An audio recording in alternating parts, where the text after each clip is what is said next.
Aquilo que eu, como disse, que eu conheço com certeza melhor é a realidade, digamos assim, da Itália, né?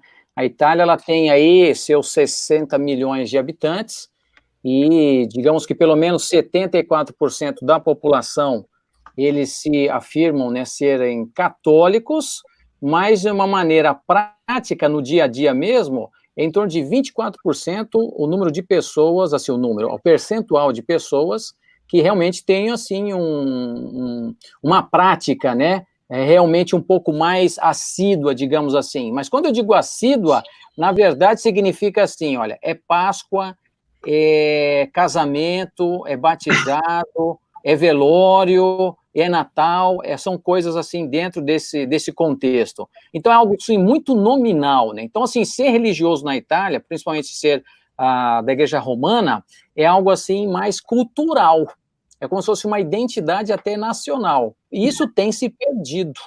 E aí onde tem entrado muitas fés, por exemplo, que vêm do Oriente, como, por exemplo, o budismo, o próprio islamismo. Não sei para o pessoal que está ouvindo aí essa transmissão, que sabe, por exemplo, que a maior mesquita que existe na Europa está na cidade de Roma.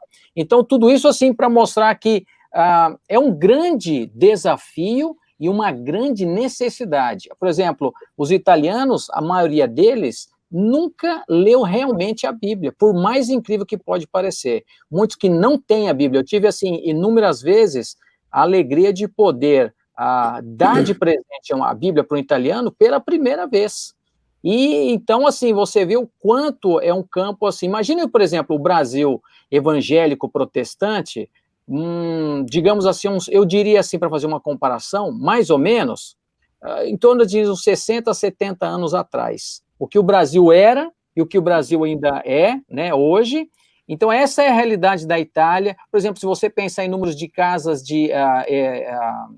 começando a pensar em italiano aqui, casa editrice, né? Assim, casas publicadoras que produzem material evangélico, literatura cristã de ótima qualidade, existem aqui. Mas em relação, por exemplo, ao Brasil, aos Estados Unidos ou os países de língua espanhola, aqui a gente está muito aquém.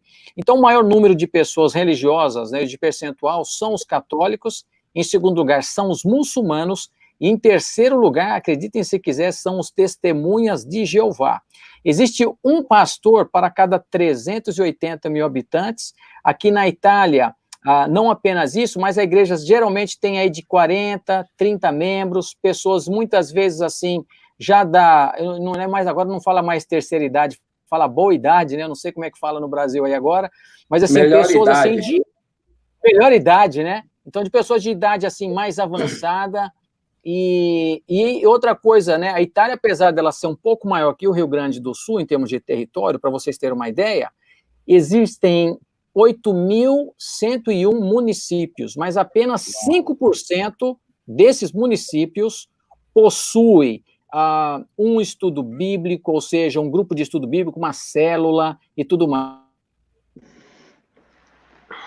Fabiana, onde que Você você... vê que a Itália, essa península, né, falando um pouquinho aí das questões geográficas, mas é que acabou influenciando também a história.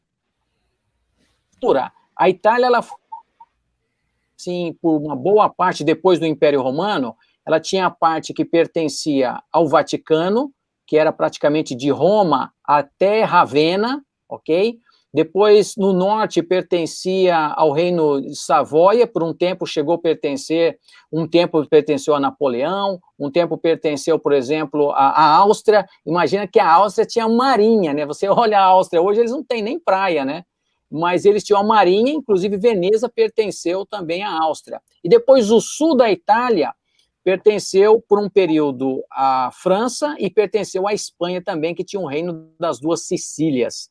Isso dividiu muito o país, foi apenas aí por volta do século XIX, através de Garibaldi, o esforço seu, né, que primeiro ele veio lutar no Brasil, depois trouxe a Anitta para a Itália, e ele, com o exército sendo financiado pelo reino de Savoia, de Torino, né, e também da Sardenha, eles conquistaram, unificaram toda a Itália, e aí que começou depois a questão linguística, mas assim, a rivalidade que tem na Itália é muito grande. Então, o missionário que vem para cá, Ele também tem que entender o seguinte, ele vai aprender italiano, mas existe a questão regional, é muito forte na Itália.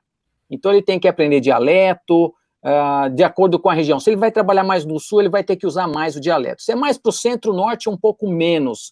Mas se pelo menos ele puder entender e puder, assim, saber que é importante o dialeto para a população local, isso vai fazer o quê? Vai encurtar a distância dele com o povo-alvo que ele está evangelizando. Então, assim, a Itália tem cultura milenar, tem a questão da gastronomia, e, enfim, é muita coisa, assim, bonita que esse país tem, um povo, assim, muito abençoado.